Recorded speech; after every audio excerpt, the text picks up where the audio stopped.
السلام علیکم. وعلیکم السلام. کیسے ہیں بچوں آپ؟ الحمدللہ. آج آپ لوگ اسکول میں ویسے تو پڑھنے آتا ہے نا، تو آج آپ کی کلاسیں کیوں نہیں ہو رہی؟ آج علامہ اقبال ڈے ہے. اچھا، تو اس پہ کیا ہوتا ہے علامہ اقبال ڈے پہ؟ اس دن علامہ اقبال پیدا ہوئے تھے. اچھا، تو علامہ اقبال کون تھے؟ ہمارے قومی شاعر. یہ تو سارے جواب آپ دے رہے ہیں، باقی لوگ. ہاں جی، علامہ اقبال کون تھے؟ یہ آگے والے بتائیے. عدنان کھڑے ہو. ہاں بتائیں کہ علامہ اقبال کون تھے؟ اسے ہاتھ نکال لو. ابراہیم اور کھڑے کون جو بتائے گا؟ ابراہیم بتاؤ کھڑے جو. شاباش. ہمارے قومی شاعر تھے، بتائیں. ہمارے قومی شاعر. چلے بیٹھے. اچھا، تو یہ بتائیں کہ علامہ اقبال شاعر کون ہوتا ہے؟ شاعر کون ہوتا ہے؟ کس کو ہم شاعر کہتے ہیں؟ شاعر کس کو ہوتے ہیں؟ علامہ اقبال. ہاں ہاں، شاعر کون ہوتا ہے؟ شاعری کرتا ہے. جو شاعری کرتا ہے. زبردست. تو بہت سارے شاعر ہیں، ایک علامہ اقبال تو نہیں ہے، تو پھر علامہ اقبال کو نہیں قومی شاعر کیوں کہتے ہیں؟ علامہ اقبال کو قومی شاعر اس لیے کہتے ہیں کیونکہ انہوں نے اپنی شاعری کے ذریعے سوئی ہوئی قوم کو جگایا. اچھا، زبردست. دے دیں.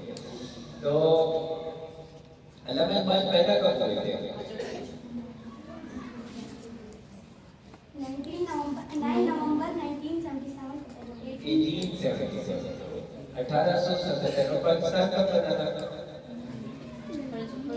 1947. 14 اگست 14 اگست 1947. اچھا، آپ میں سے کسی کو بتائیں کہ علامہ اقبال فوت کب ہوئے تھے؟ 21 اپریل 1838.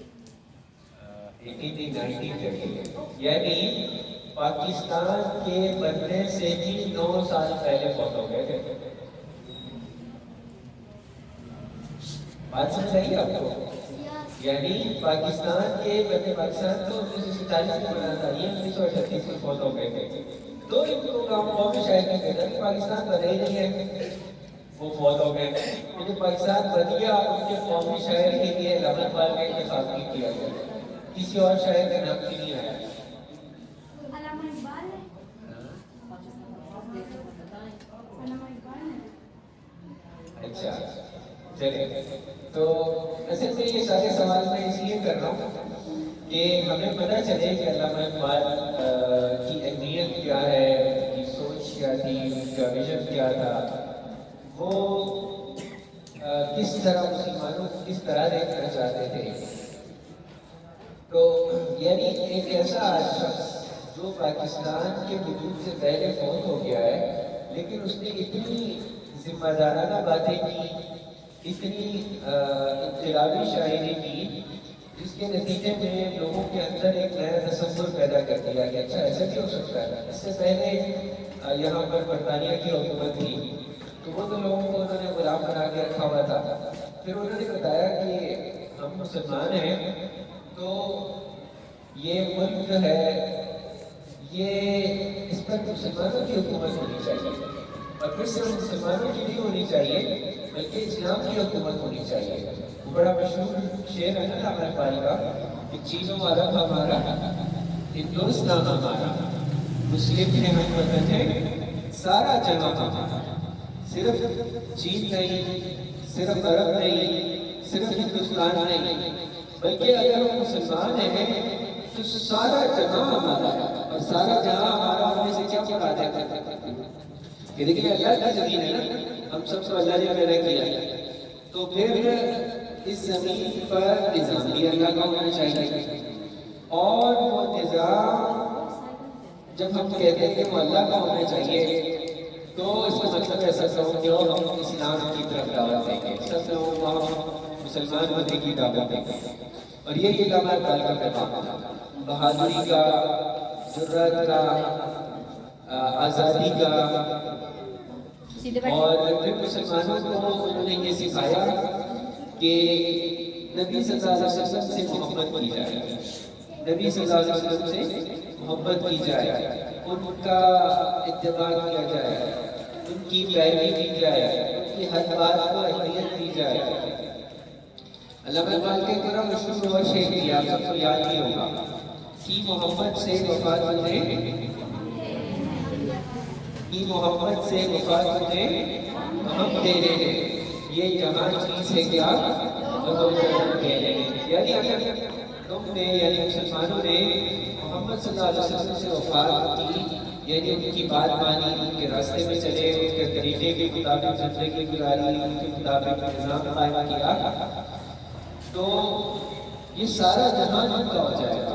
اور مسلمانوں نے ایسے ہی کیا تھا جب وہ اپنے عروج کے دور میں تھے، کہ جب وہ نبی صلی اللہ علیہ وسلم کے بتائے ہوئے طریقے کے مطابق چلتے تھے تو سارا جہاں ان کا تھا، لیکن جب انہوں نے طریقہ چھوڑ دیا تو وہ برطانیہ، انگلینڈ، کہاں سے یہاں پر آ گیا، جہاں ہوائی جہاز کے 15-16 گھنٹے لگتے ہیں وہاں جا کے، اور یہی حال امریکہ کا، وہ چلا گیا تھا، امریکہ ہمارے سے مسلط ہو گیا کیونکہ آپ نے نبی صلی اللہ علیہ وسلم کا طریقہ چھوڑ دیا۔ اب جب ہم نبی صلی اللہ علیہ وسلم کے طریقے کی طرف واپس آئیں گے، نظام بدلنے کی طرف آئیں گے، جہاد کی طرف آئیں گے، تو دوبارہ سے اس دنیا کے اوپر راج کریں گے۔ اور یہی بنیادی وجہ ہے ان کی سوچ کی۔ پھر انہوں نے ہمیں یہ بتایا کہ مغربی تہذیب کے پیچھے نہیں بھاگنا ہے۔ یہ جو ماڈرن دنیا ہے نا، یہ ہمیں ان کے پیچھے لے کے جانا چاہتی ہے، ہم اسی طریقے سے ان کی بتائی ہوئی طریقوں کو فالو کریں، ان کے نظریات کو قبول کریں، ان کی چیزوں کو ہم صحیح مانیں، اور اس کے علاوہ جو چیزوں ان کو ہم رد کر دیں۔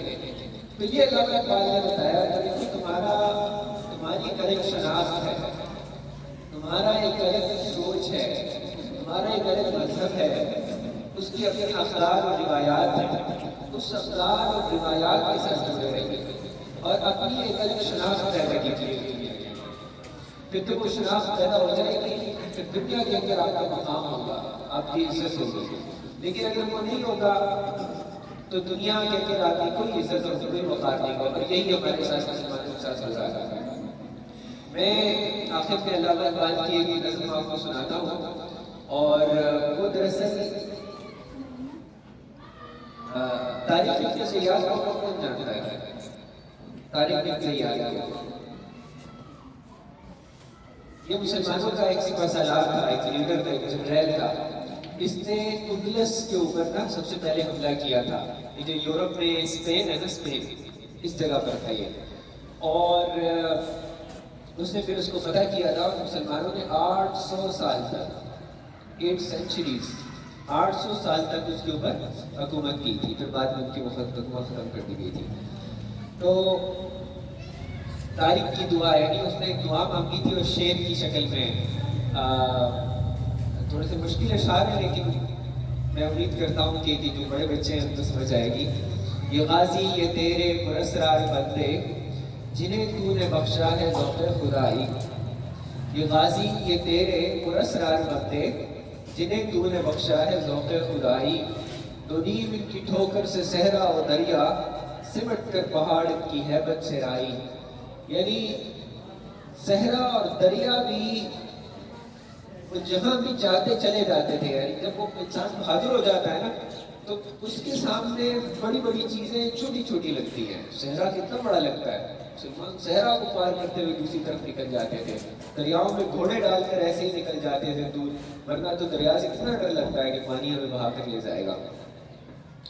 دو عالم سے کرتی ہے بیگانہ دل کو عجب چیز ہے لذت آشنائی۔ جب اللہ کے ساتھ تعلق، اس سے محبت پیدا ہو جاتی ہے تو پھر اس ساری دنیا سے جو ہے وہ اس دنیا کی محبت دل میں نہیں رہتی ہے، اس سے بیگانہ ہو جاتا ہے، اس کو پرواہ ہی نہیں رہتی کہ میری دنیا کے اندر کیا ہوگا۔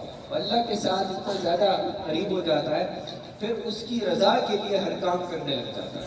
ابھی آج دیکھیں نا فلسطینیوں کو، مر رہے ہیں، دنیا بظاہر ختم ہو رہی ہے، ان کی مکانات گر رہے ہیں، بچے مر رہے ہیں، خواتین شہید ہو رہی ہیں، اور بظاہر ملیارڈ کر رہے ہیں، لیکن وہ شوق شہادت سے سرشار ہیں، وہ بہادری دکھا رہے ہیں، وہ پیچھے نہیں ہٹ رہے۔ تو دو عالم سے کرتی ہے بیگانہ دل کو، دنیا سے بیگانہ کر دیتی ہے۔ عجب چیز ہے لذت آشنائی، شہادت ہے مطلوب و مقصود ہے مومن، نہ مال غنیمت نہ کشور کشائی، نہ وہ دنیا کو فنا کرنے کے لیے یہ جنگیں لڑتا ہے اور نہ مال غنیمت کے لیے کرتا ہے۔ وہ کہتے ہیں میں شہید ہو جاؤں گا تو یہ تو سب سے بڑی میری تمنا ہے۔ قیابہ میں ہے منظر لالکب سے، قبا چاہیے اس کو خون عرب سے، کیا تو نے صحرا نشینوں کو یکتا، خبر میں نظر میں اذان سحر میں، طلب جس کی صدیوں سے تھی زندگی کو، وہ سوز اس نے پایا انہی کے جگر میں، کشادہ در دل سمجھتے ہیں ان کو، ہلاکت نہیں موت ان کی نظر میں، دل مرد مومن میں پھر زندہ کر دے، وہ بجلی کے تھی نارائے لا تذر میں، عزائم کو سینوں میں بیدار کر دے، نگاہ مسلمان کو تلوار کر دے۔ وآخر دعوانا الحمدللہ۔